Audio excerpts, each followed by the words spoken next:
Hey, Guru, everyone. Hi, Yuri. Hey, Guru. Welcome to this special episode of Awake, Minute by Minute, to the life of Yogananda. This episode, we have a very special guest, and we're going to focus principally on our guest and all the fascinating work he's doing. And our guest, for our YouTube watchers, you can see Yuri Branco. Is that correct? Have I pronounced that correctly, Yuri? Yeah, that's right. How are you doing?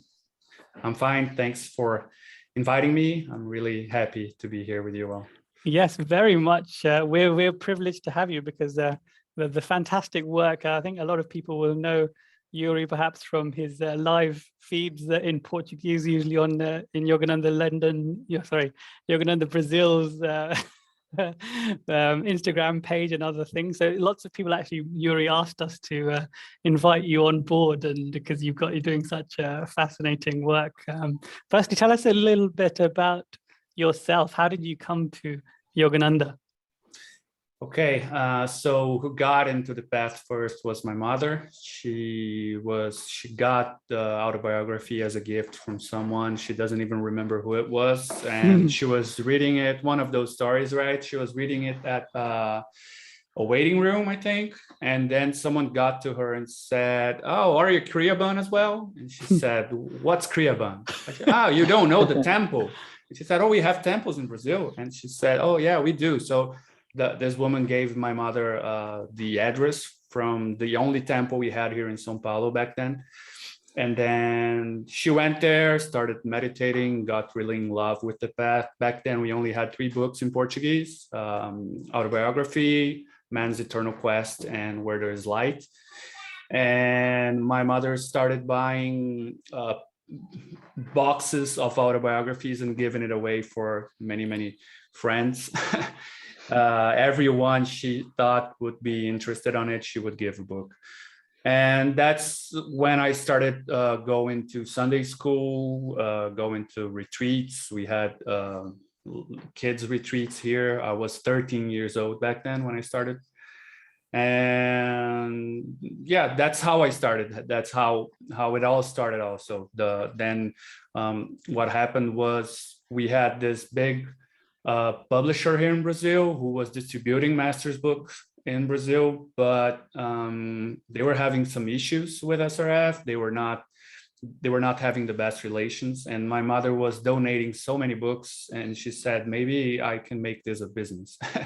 And so she had a friend whose daughter was a monastic, and then she reached out to SRF and started talking. And I think 6 months after this first conversation, we got the approval to start distributing SRF books in Brazil. So it all started a little bit together. We became devotees and also started distributing the books in Brazil, and then everything started from there.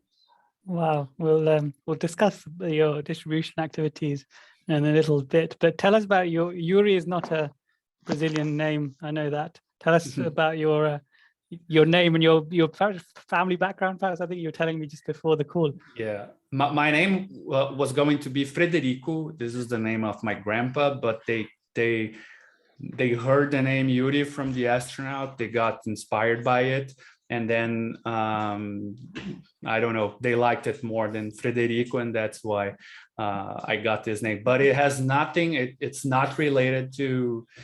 I don't have any families in Russia. My family comes from Italy and also Hungary. That's my background, and also Portuguese, because everyone in Brazil has Portuguese background. Yeah, I've people tell me that Brazil has the most diverse gene pool in the world, and hence you have this fantastic amalgam of people and cultures. Speaking of amalgam, Mike, how are you doing from Austria? I am also an amalgam of cultures. Is that what you're saying? I don't know. Actually, I haven't asked. I did actually a gene analysis at some point, but it wasn't as exciting as I hoped for. I'm mostly like German, Austrian. Yeah, I'm back in Austria for Christmas right now, so it's like if you want the local weather report, it's cold. So. How's Chris doing?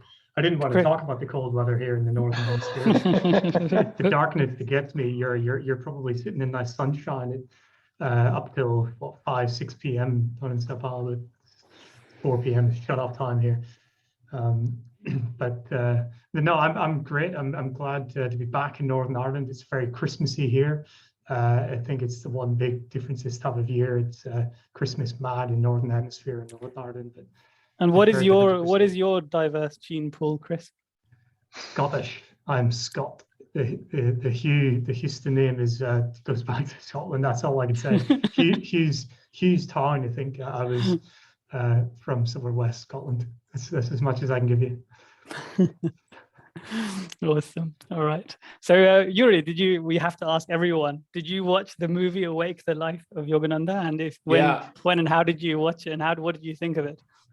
We were actually responsible for bringing it to the theaters here in Brazil. So yeah, I watched it premiere here and I loved it. We were able to have, I think, over 40,000 people going to the movies to watch it on the movie theater. So yeah, it was really, really inspiring. I think it was really nice to see this different aspect of Yogananda's life and also of SRF that we don't have, at least we didn't have touch with, like we didn't know about all of the stories. And I think it's way different than what we have in touch with on autobiography, for example. Yeah, it's a very good addition to, if you just read the autobiography, then it's a very good way to learn more, isn't it, about Yogananda, because there's so much more, isn't there, of his life and path that we didn't know about, especially all his legal battles that we wouldn't have heard about. Yuri, I'm sure you've had some legal battles in all your work that you're doing, but just going back to the publishing the film, or distributing the film, was that in Portuguese or was that in English? Yeah, it was subtitled, so it was not dubbed. It was only the subtitles in Portuguese. And the subtitles are from the film subtitles, or did you work on those subtitles? No, we received them already subtitled. Okay, right. When we talk, I don't remember the name of the company we're in touch with, but we received already subtitled. We had to do nothing. How did you play this? So how did you decide where to which theaters to put it in and all that kind of stuff?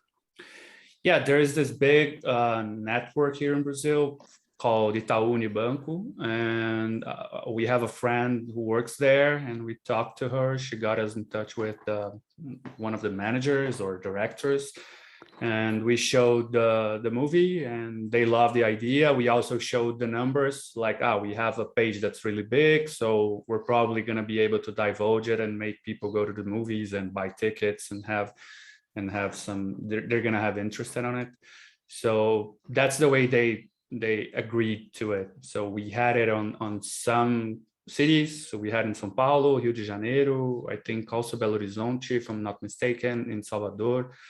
And it stayed way longer than we expected, because they said, okay, we're going to stay with it for 1 week. And if there are people coming, we're going to make it be there a little bit more time. And then we stayed for more than a month on the theaters. Awesome. And if you had a red carpet event, who would you have invited from Mother Center? From Mother Center, we would have invited all the monks. We actually had a red carpet event, but did you? Yeah, it was like the release, the launch. So we invited people who are well known in the area of meditation and yoga here in Brazil. So we had some interesting personalities going, and it was nice because they disclosed it. They put the event on their social media, and so I think we had way more people attending to the movie because of this. Oh, that's awesome. Send us those images. We'll post it on our social media as well. I have them all. I can send it to you. Awesome. Go on, Chris. It sounds like it was maybe a little bit of a surprise to have it go on quite successfully for so many weeks. Were you surprised yourself by that, and what do you think was the reason why it did go on for a whole month? Yeah, I was expecting to be successful. We were really happy about it, but we have seen a lot of interest on this subject, interest about Yogananda here in Brazil. So since it was a time in our history that I think our social media was the most popular, that we had more interaction and more people attending to the live streams and commenting and sending us messages. So I really thought it would be that successful. And I think part of this is it's because we were doing this social media job, or really putting work on it. So I think this is what really helped actually Yogananda to be more well known in Brazil also. There's a hidden lesson there, isn't there? Yuri knew it was going to, he put it out there, this is going to do well, it's going to go longer than 1 week. And Yuri's affirmation technique must have worked. Maybe that also helped. Talking about we might as well talk about your social media now. For those who don't know, go to Yogananda Brazil and you'll be surprised to see 160, is that right? 160,000 followers on your page. And when I first saw that, I was absolutely gobsmacked, because you look at Self-Realization Fellowship and that's like 50,000, and YSS of India, and that's like a few thousand, but 160,000. Yuri, just explain that to us. How is that possible? Yeah, so we started working with social media a long time ago, because I think it was around 2013 we really noticed that the physical bookstore that we had to sell the books wasn't going to do as well as an e-commerce. So we started our e-commerce back then, and we knew we had to make the teachings reach Brazil, and we wouldn't be able to do so without social media. So we started back then with Facebook, and we also had a page with over 100,000 likes over there, but this page is dying now. Maybe everyone's going to Instagram.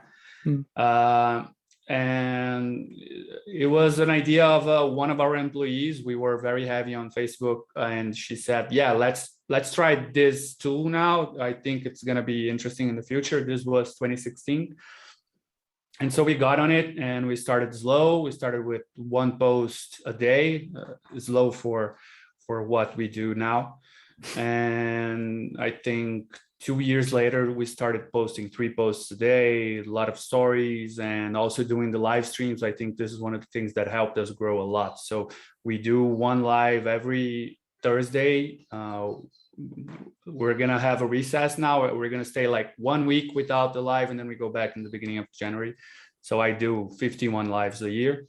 This is something that helps it a lot to grow. People bring other people to it.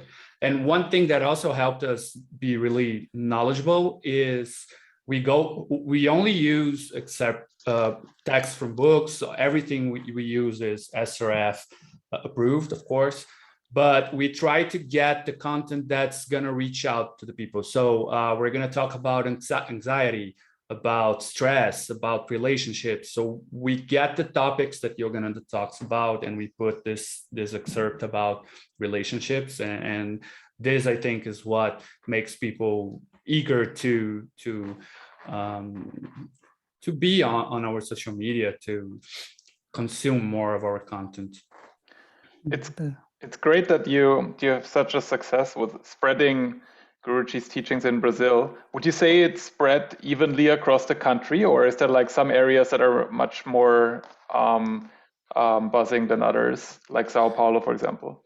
Yes, the Southeast region, the South and Southeast region, I think we have more devotees over here. Sao Paulo is the place that we sell 80%, 70% of the books to. But this happens with almost any company in Brazil. Sao Paulo is usually the place that buys more. But we also have strong groups in the Northeast. For example, Salvador is a very, very big group. We now have 5 retreats in Brazil, if I'm not mistaken. It's 5 or 6. So we have a retreat in Salvador. We have one in Minas Gerais. We have one in Penha. We have one in Brasilia. So it's evenly distributed, I think. The only part that we don't have groups, we have people interested on it, but we don't have groups or temples or circles, is the North region. So we have this woman who's always on our lives, and she's from Acre, which is one state that's really far away, and she's always saying, when are we going to have a group here? I really want a meditating group. So yeah, but we're gonna get there. I told her we're gonna find more people through the live streams, and you can start a circle and it'll grow. Yes, we're all very variously involved with social media and spreading Guruji's teachings through social media. Are you using any other platforms right now, like any of the new things like TikTok or Twitter or anything like that? No, the only thing we do now is we post 3 posts a day on Instagram. We do the live stream weekly, stories, and also when I do the live stream, I'm gonna put my cell phone over here, and I also am gonna live stream from my webcam to YouTube and Facebook at the same time. But we don't do it, nothing very special for the other social media. We should, but this is what we can accomplish with the amount of employees we have and the time we have. So are they, is SRF really proud of the great work you're doing in spreading the teachings, Yuri? Yeah, I think so. In the beginning, it's always a little bit hard to get approval and to go on with these ventures and these initiatives. But nowadays, for sure, there's something that just happened here that we think has to do with the work we're doing. So we started back then with 3 books in Portuguese. Now we have over 30. And we just became, from what I talked to SRF monks and to the publisher department, we just became the first place outside SRF to distribute the lessons. So you have SRF distributing lessons in US, and of course Yoga in India. But now we are distributing lessons for Brazil, and we're going to expand distributing the lessons for Latin America and maybe even other countries. So this, of course, has to do with how safe they feel with our relationship and how we're doing this work. Yeah, that's fantastic. Hopefully, you'll do so well that you'll have an ashram that forms there, and you'll have some organic grown monks that come from the community, and you'll establish a center, perhaps like Mount Washington. Yeah, this is a dream that many people wish it comes true, to have an ashram here in Brazil. Yeah, prediction. Yes, Chris, you were saying? We talk a lot about or reference Yogananda's mention of how important organization is, and being able to organize to get word out, I suppose, in some way. How maybe you could tell us a little bit about the organization you're referring to here, the company, the people behind it. How has that grown over time? How is that managed in general? I'm thinking that if anybody else is out there thinking, how can they start to do something that they're passionate about within SRF as well? You're talking about mostly my organization, how it works, and then this. Yeah, we started really small. We had like 3 people working on it, but we're still not that big because it's not a job that's too complex. So we have, I think, 7 employees, and we have someone that's only responsible for the finances. The other one's responsible for sending the books. We have one only for designing, so she'll do all the posts and everything we need. There's a journalist that will make all the copywriting we need. And now we're gonna get more people as this lessons event venue expands. We're gonna need more people because it's probably gonna be really, really big. But we're also a small company. The only thing is that you have to, I think the easiest way to start a partnership with SRF is going to a convocation and meeting people there and start talking. That's how we knew people that knew people when we got in touch, and it's something that just happened that way, I think, networking. Tell us a little bit about what you're doing. Anything special for the upcoming Christmas time with all your work? Yeah, we always do campaigns. So we get like the special offerings and sales and everything, and the lives that we do on Instagram and our social media is always related to Christmas. So last week we got these excerpts from Christ and Krishna, what Yogananda talks about that in the Second Coming, the Yoga of Jesus and the Yoga of the Bhagavad Gita. And this week we're going to do a live that we already did last year and people loved. On the second volume of the Second Coming, Yogananda talks about Jesus' years in India and also Jesus when he was a child. So these not well-known stories that you don't have in the Bible today. These are things people are really interested on. So we try to bring, the subject is always related to the season of the year. So now we're bringing this and people love it. Brazil is a really big country, big Christian country. So it's interesting to bring this content to them. Do people do? Yeah, go on, Mike. So Priyanka, Chris and I, we've all been involved in young adults work over the last years. And the way I see it is that there's a really big young adult generation coming along in Brazil at the moment. Are you involved in their organization at all? And can you explain like how this works? Is there like a big group happening there? Yeah. It started. I went to the youth program, as I told you before I started recording. I went to the youth program 4 times to this retreat. It was still in Camp Arbolado in the mountains and such. And when I came back to Brazil, when I came back from the last retreat I was 17 and I was gonna be out of the Sunday school and I would have to go directly to the regular group. And I heard about the young adults in the US, and here in South America, we have a really strong young adults group in Argentina. So I got in touch with some people from there, some people from the US also. And I started the young adults group in 2008 with 2 friends. We had this group that had me and these 2 friends for over a year. And we started growing little by little. This was in 2008. And sorry. Remember, I told you I was going to be in a very important meeting. Close the door for Daddy, please. So cute. That was so Bye-bye. cute. Yeah, she doesn't respect the meaning. She always comes inside. Sorry. Yeah, I raise her bilingual. I only talk in English with her. Oh wow! What's her name? Beautiful. Yeah, Yara. Yara. Yuri. Yeah. Original. Yeah. Sorry. Carry on. Yeah. So we started this group in 2008. We had only me and these 2 friends, and also my mother would go, and some other older people would go to it, and then it started growing little by little. So in 2009, no, it started 2007, and 2008 we had the first retreat in Armação, which is it's the only official SRF retreat here in Brazil.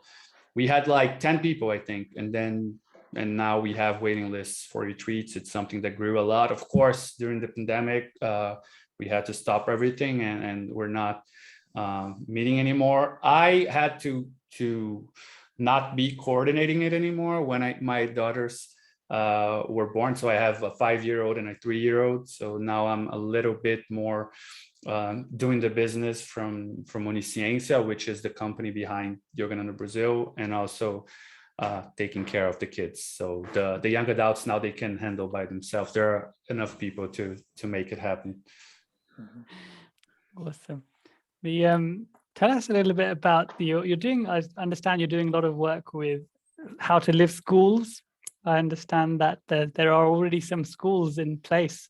And how is that? First of all, tell us about that structure and how is that going? Because I don't think I've seen it in many places, if I'm honest. Yeah, from what we heard, we don't know about how to live schools outside India, but I'm not sure if there are now. So the thing is, also my mother, Evie, she was really interested on the how to live curriculum. She wanted to start a school here in Brazil, and she started a study group. Mainly, they got the SRF magazines because this How to Live curriculum is not really, you don't have a book for it. So you have to find where everything is. So they started a study group and they got everything they could from the books, from the magazines. And they made like this really big document and how a school would work based on this principle. So the idea is to be the same principles you're going to use in Hanshi. And we started this school 13 years ago here in São Paulo. There's only one here in Brazil. It's called Escola Arte de Ser, which would translate to the art of being. And so far, it's only for small kids. So my 2 daughters are on it. So it's for up to 6 years old. And the idea is that everything that school does, everything related to what the teacher is going to do, what the activities are going to be, is always based on the How to Live principles. So basically, for people who don't know, you have 4 pillars, and everything's based on these 4 pillars. It's let me see if I know this in English. It's the science of the body, mental engineering, social arts, and spiritual science, applied spiritual science, or something like this. So they get these pillars, and they get all the teachings Yogananda said on how you can develop these pillars in our lives, and they apply to the classes. So they have yoga classes, they have meditation classes every day. Even the smaller kids, they have meditation in the way that they can do it. They sing devotional chants. They also have like depending on the season of the year, they're going to study a different master. So in October, they're probably going to study about St. Francis, and this goes on the whole year. So yeah, this is like just a glimpse of it, but it's something really, really happy, and it's a project that people are very interested. They want to try to make their own schools. So this may be something that we're going to build in the future, like a way to make this easier for people to implement, because it's something a little bit complex. Yeah, very complex. But I've seen some of the pictures on your Instagram page, and the page for we'll put a link on the description for this episode, and you can see the pictures there. Absolutely beautiful pictures of children, joyful children doing some art, and really, really lovely setting. I mean, are the teachers, are they like Kriya bands? Like, how would you decide these? All these different things, like do you take volunteers? Do you have to follow the government curriculum in some aspects? So this is the thing, we have to follow the government curriculum. So there are some things that we have to attend. So it has to be someone that has a graduation.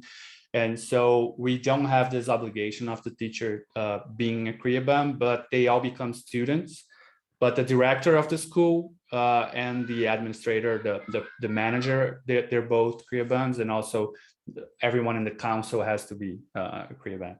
So one thing I was going to say that I just remember you talking about the pictures. We just had Diwali. So they had this big Diwali ceremony also, all the families. And now that the pandemic is not that bad here in São Paulo, we were able to do something in a park. It was really, really nice. But yeah, the teachers are not voluntary. They earn salary to work there. It's a regular school. We have to go through all the bureaucracy to have the school going.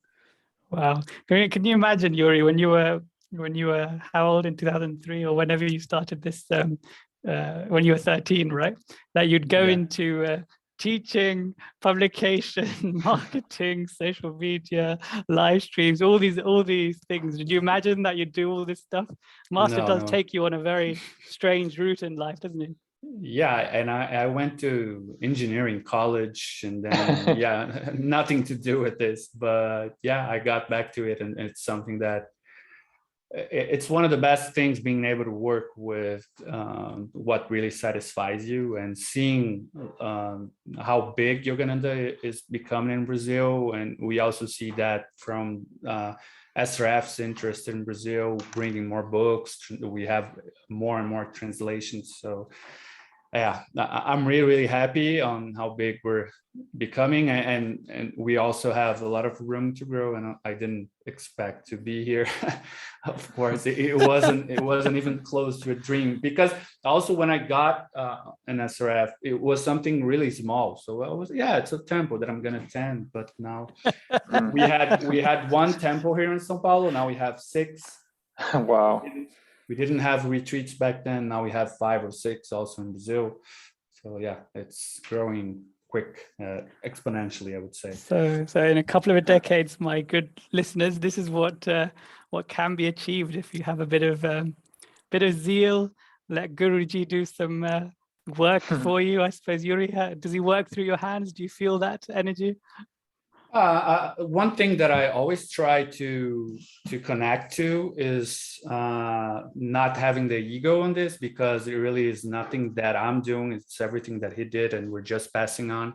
And I don't know where at that, but I do know that Yogananda said somewhere that if it was not me, he would put someone else to be doing exactly the same thing I'm doing. So yeah, it can be some sort of, working what he wants to do, but I try to disconnect from this idea that I'm responsible for this, or my Evie, my associate, or anyone else. It's something that probably would have happened with a different person, or I don't know. But yeah, this is something that I'm always very careful with. I agree, but I also think Guruji chooses the people he lets manifest his work carefully, right? It can be, yeah. Yeah. I had a question about like the kids that come to the school. Like, are they all SRF families, or does it also attract people from all sorts of denominations? No, they're not all from SRF. You even have atheists. You have people from all kinds of backgrounds, mainly people who are interested in, I don't know, a balanced way of living. So they have a vegetarian meal there. They have like yoga. They have, how do you call the place that you grow vegetables? You plant the vegetables, like a garden. Farm, like a garden. farm. Yeah, like City a little farm. Yeah, they grow their own vegetables there.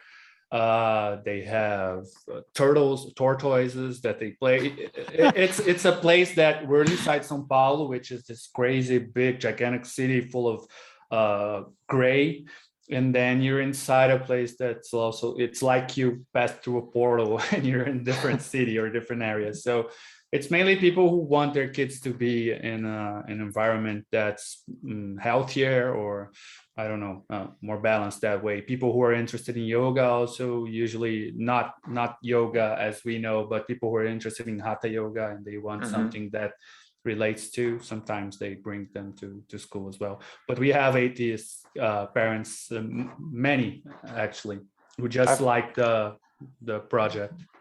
I find that amazing. I feel like that speaks about the universality of Guruji's message, that it's not really about, I just choose, this is my tribe over there, but it's more about all the things that he stands for are all good for our lives, and that's why we should do it. Yeah. Speaking about that topic, Yuri, one of our listeners told us about a project that you're involved with called Yogananda For All. Tell us something about that. Yeah, this is a project we're very, very excited about. So the idea is we're actually just building now a website to make it available for people around the globe, not only for people here in Brazil. For now, you can only help us if you're from Brazil. So the idea is to bring Yogananda's teachings to people who can't have access to it, in many different aspects, in many different ways. So homeless people who are in rehab, people on psychiatric clinics, or people who don't have the money, they live in communities and they don't have the way to afford buying the books. We also people in prisons. So the idea is we get people to donate the books, and we get in touch with NGOs that work with people that are in situations like that. And our main goal is not only to make the books reach these people's hands, but also to make them read it. So we usually work with companies that are gonna make groups to read the books. So we have already had really beautiful testimonies of this happening. One of the things that we can do nowadays on Instagram is have the I don't know in English, but you can donate in an Instagram live. So while the live's happening, people donate, and 100% of this goes to this Yogananda For All project that we have. So we have had this happening in Rio de Janeiro. We have this group called Yoga de Rua. It's street yoga. They have yoga classes for homeless people. So this is one project we worked with. They took the books, they read it together, and they took all these homeless people and they took them to the meditation center, to the Rio de Janeiro Meditation Center. They went there 2 or 3 times already. They loved it. So the idea is being able to make these teachings that we know are super important and everyone should be in touch with, so they can reach people who wouldn't be able to in another way. And this is only available in Brazil for now, but you want to make it worldwide. So you go on the website and you basically choose which books or how many books you want to donate, and then I'm guessing you pay for the books. And then there is groups on the other side who can apply and say, I want some of those books and use them to teach people about Yogananda. Yeah, for now, it's something that we're mostly contacting the NGOs. They're not contacting us. So we're finding NGOs that are going to be interesting for this particular project. And it works in that way. We have this website. People, either through the website or through the live streams, people can donate. They can also make a subscription, so they donate every month. But we revert the money into the books because we know that not all the books are suitable for people who are in these kind of places in life. So we wouldn't donate a Second Coming of Christ, for example, because it's probably a book that the person has to have more knowledge of all the teachings. So we donate 6 books usually, and yeah, sorry, my kids started screaming. We decide the books we're going to donate, and we have this list we give to people who are donating, showing them where the books are going to and which 6 books, Yuri? This is interesting information. Yeah, autobiography, Where There's Light, Scientific Healing Affirmations, Inner Peace, Metaphysical Meditations, and I think To Be Victorious in Life, if I'm not mistaken. Okay, so not like Yoga of Jesus or God or Yoga of Krishna. Yeah, so then we have this is Brazil is a country that people read really, really little. It's really hard to make people to have people reading here in Brazil. The average book per Brazilian is 1.6 a year, while in Europe we have 20 something a year, depending on the country. So we know that people in these kind of situations, in these places that we're going to send the books to, they're probably not going to be very familiar with reading. So we try to give them an easier read, so they can get in touch. And maybe if they want, maybe in the future we can expand this to a little bit more complex books. But even Yoga of Jesus, even though it's small, it's you have to study it. It's deep. Mm-hmm. Yeah, absolutely. Just for the listeners, what is the URL? The URL is yoganandabrasil.com.br/Yogananda todos. I think it's easier to put in the description. Yeah, we'll put it in. We'll put it there, definitely. Also. Yes. But the thing is, for now, it's only working for people who have bank accounts in Brazil. But in the future, we're going to have it be affordable for people around the globe. And for now, we're only working with Brazil because we only have Portuguese books. But maybe in the future, we can expand that as well. So Yuri, can I challenge you on this field? Okay, so sure. Say you would give me the last type of NGO that you would have approached, a type of NGO that you would have approached, anyone that you would have done. One of those is this that I just told, the street yoga. So they work with homeless people. The last one that we approached They're working with people coming out of prisons in the northeast area of Brazil. So the prison one then, is that on rehabilitation of prisoners when they come out, or is it in prison? No, it's we call them egress. I don't know if that's the word in English. It's egress, someone who just finished the Yeah. jail time and they're coming out of prison. Okay. So if I was working for that NGO and you picked up the phone, and then what would you say to me if you phoned me as that NGO? Yeah, but the thing is, I wouldn't do it like that. The thing is, since we have this big social media and we have a lot of people looking at us, we put it on a story and say, people, we're looking for NGOs to work with for this project. Are you interested? Contact us, and then we're gonna see if it really fits what we want to do. So people are gonna get in touch with us after we reach out to them in our social media.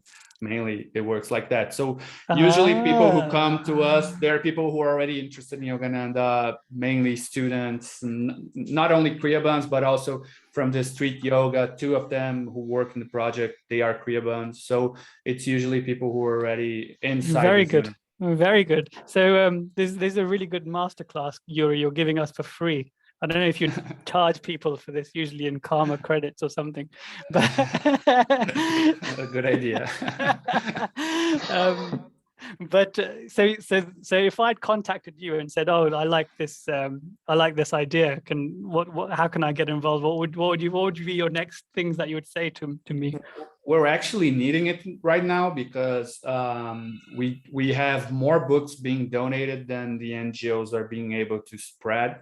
So we would talk to them, understand the project, understand if they're really gonna make reading sessions. So it's not interesting to us if you just get the book and put it on a shelf somewhere. It's just a book somewhere. So the idea is trying to make it live, trying to make people read it. So we're gonna talk about the project, see if it's interesting. And there's not like something that we would say, yeah, this is out of the question. It's just that we want active people. We don't just want distributing books, because distributing books is something we know how to do. It's something else. And would any of your team, if it was a big enough NGO or something as important to you, would any of your team get involved with the actual, readings and things like that? That's not something that has happened, but it's something that we could for sure make it work. Even I could go, depending on how big the project is. It all depends. But we are always asking these NGOs to record, to document everything that's happening. So they record videos, they take pictures, they send it to us. They record testimonies from people who have been a part of the project and how Yogananda's teachings have impacted their lives also. Awesome. Just out of interest, is your mum still involved much with all this? Yeah.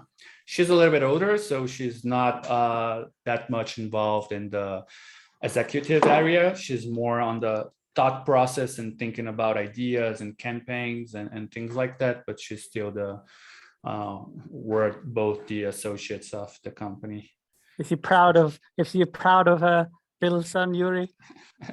Yeah, I think so in that matter. And she's also I started on the company on 2013, but the company started on 2009. So they had also they were growing without me, and I just entered I think I was already a programmer, so this is why I also said, yeah, let's go to the e-commerce, let's do this a little bit more. So this is what I changed when I got inside. Awesome. So you also talked about the translations of the books. I can't imagine translating Guruji's English into, well, I know a couple of languages, translating it into those languages that I know, it would just be so challenging. I mean, how does that even work? I mean, obviously you must work with some monks that are from, Portuguese descent. How would that work? It's insane to me. So just one thing that I forgot to say, on the Yogananda For All project, every books that are donated, we still pay the copyrights to SRF. So one thing that's important for people to know is that you're not only helping this the teachings reach people that wouldn't be able to, but you're also helping SRF. So the translation is something that we don't work directly with. What happens here in Brazil is we have 3 or 4 devotees that SRF trusts are going to do a good translation. And then they translate the books. So they translated, for example, recently the Spiritual Diary. We didn't have it in Portuguese, and now we do. They translate it, they send it to SRF, they have the translation department, and then they're going to have someone review the book to see if everything is correct. So usually what takes it to take a little bit more time for the book to be over is this reviewing process. The translators work really, really well. So it's 4 people that SRF really trust.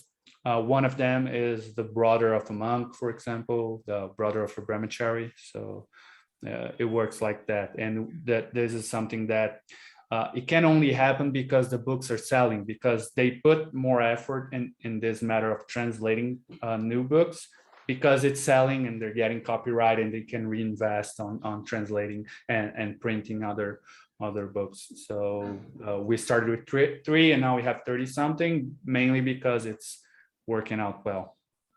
We want way more titles though. We have some titles that I'm eagerly waiting to have them in Portuguese. Which ones?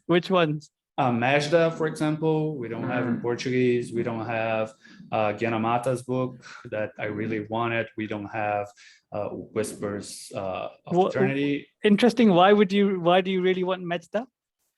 Majda, I love the book. I love the stories that Yogananda didn't tell because he didn't want to look very egotistical, but many other miracles that you don't know. I really, really love the book, and some stories that are different. There's a story that his brother tells in the book of Yogananda making him incorporate a spirit of a person, and they had a really hard time with their dad about that. So I think it has a sense of humor also that it's really interesting. I think it was his sister, and it was made him get possessed, and then that spirit wouldn't leave. So they bought a picture of Sri of Lahim Harshai, and then it finally ran away. Awesome story. Sorry, Mike, you were saying. Yeah, I noticed at convocation when they introduced that they announced that the lessons would be translated into Portuguese, and for example, my native German is not represented there yet. So it seems like there's a lot of momentum right now in Brazil, and I was wondering if you find this translates into a larger following as well, like having so many titles in Portuguese and having the lessons. Do you think this is one of the reasons that brings a lot of people to the path?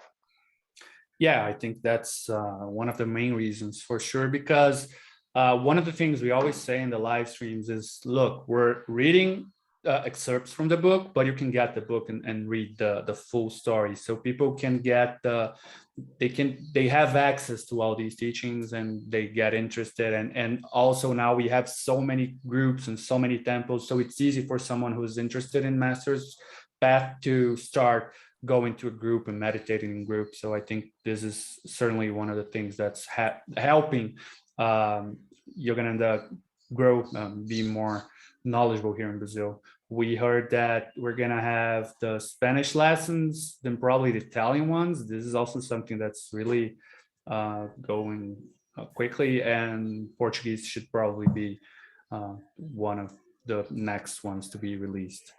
Mm-hmm. Sweet. That's pretty much all the stuff that I had, guys. Do you have anything else burning that you'd like to ask? I know Yuri has a meeting that he needs to go to. He's very busy. We're so fortunate to have had Yuri for this hour, to be honest. Yeah, I'd like to know if you have anything planned for any projects that we haven't heard about yet that you're working on for the future. Exclusives. Yeah, if you want to announce them, this is the time. No, just joking. But if you are working on any projects for the future.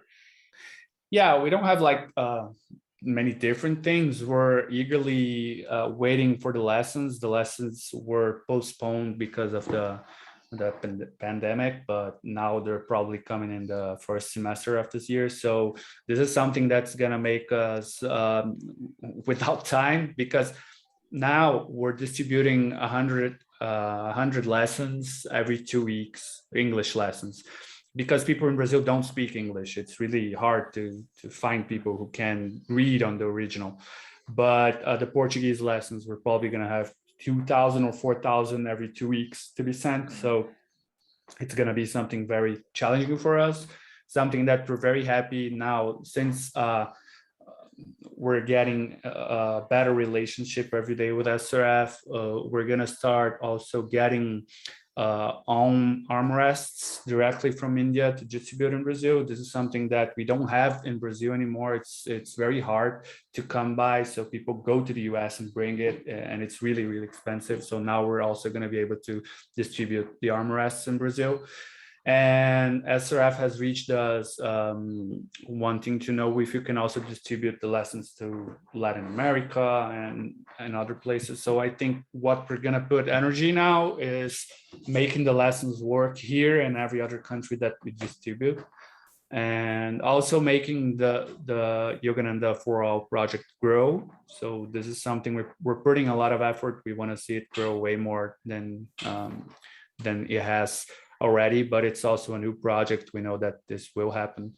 And in the future, we're also trying to see how to make the How to Live's curriculum something that we can help other schools apply to their schools, because many people are interested in that too. So it's 1 million things at a time, but we don't have nothing like a very special news that no one knew about, but we're going on these directions for now. And how do people across not in Brazil, but in other countries get involved with some of this wonderful work you're doing? Yeah, I think mainly people help divulge the page. That's something that helps a lot. So people say, go to the live streams. This is something that's very interesting, because it lowers the first barrier to get in touch with Yogananda's teaching, because here in Brazil, we have this problem that people don't read as much. So if you just come to the person and gives a book, he's going to say, I'm not sure if I'm going to do that. But if the person goes to a live, she just has the only job is to listen. So she just listens a little bit and she says, wow, this is something that really touched me. So then they go get the book. So mainly people in Brazil help a lot with that. They also disclose, they say, this is the website, you can buy the books here. We have a very, I don't know the word in English, but we have this community that the monks always say when they come to Brazil, they're really cheered up, they're really hot. I don't know how to translate that properly, but they are always very, very happy, very, I don't know. But so this is something that helps the work, helps our work grow even more. People are really interested. People are always, we're being called to radio broadcasters to do interviews, to TV shows to do interviews. So we're going everywhere we can to make it even bigger, as big as we can. You go on, Chris. I wanted to ask earlier, Yuri, what's Yuri's feedback on the How to Live school? Whose feedback on it? Yuri's. Oh, your daughter. My daughters. Yeah, I have 2 daughters, Yara and Tainá. Yes. They love it. It's something that's really interesting, because they know they can resort to the meditation, even though they don't really meditate, but it's something that they can do when they are feeling stressed or they're a little bit irritated. They know that they can breathe. They know how to settle down, to calm down. They love their friends, the teachers, and we just started vacation Friday, and they're already asking when they can go back to school. They're saying, oh, but Daddy, I want to see my friends, the teachers. I want to go back to the garden. I want to see the turtle. And I said, yeah, That's great. Just wait a little bit more. But they really love it. This is going to be her last year from my older child. Oh, so. No, graduating into Sunday school. Yeah, something like that. Yeah. we want to make it possible that we have also on the elementary school and all, but then it's something way more complex with the government to make it viable. No, Mike, sorry. Oh, Chris, So, gone. yeah, just wanted to ask, where can people find more information about school? Yeah, we don't have it translated to English, but it's archidicer.com.br. Yes, I'll put it on the link, and you can use Google Chrome to translate. That's what I did. Yeah. True. That's the point to say. Yeah. My friend Sonal Patel, who you probably know, Yuri, we distribute her book here in Brazil. Yes, Gita, the Battle of the Worlds, and I'm sure you would have you might use it even in the school because it's meant for children and it's very picturesque. I mean, how is it being received? Yeah, we're using it more with teenagers because for small kids we feel that they feel a little bit afraid of some of the darkest places that they go through, the swamp and the gluttony part. So we usually work with older kids, but people love the book. It's just something that this is one of the projects for 2022 is to see how we're going to be able to make this book be more well known here in Brazil. It's a book that we really loved bringing here and distributing it. Awesome. Well, that's everything from me. Anyone else for any more? I'm not an expert at how compatible Brazilian Portuguese and Portugal Portuguese is, but is there any overlap of your work with Portugal, or would people in Portugal profit or gain from the work that's being done in Brazil? Yeah, actually, they don't make two different translations, even though it's a little bit different. When you have the written text, it's quite similar. It's mostly the accent that is different and some ways of speaking. But the books that are being sold in Portugal, we're distributing them now. So we have people there that we send the books to, and they distribute the books over there.